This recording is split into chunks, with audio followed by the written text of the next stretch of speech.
Welcome to another BookingKoala tutorial. If you don't have BookingKoala yet, be sure to get it from the link below and follow along step by step. If you're new here, we have lots of tutorials about BookingKoala on our channel. Make sure to subscribe and hit the notification bell so you can easily find us whenever you need help with BookingKoala.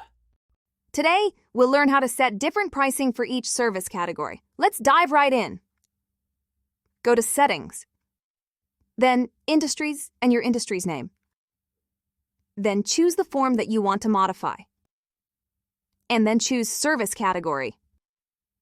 So here, edit the category to which you want to add the price. For example, the Basic Clean.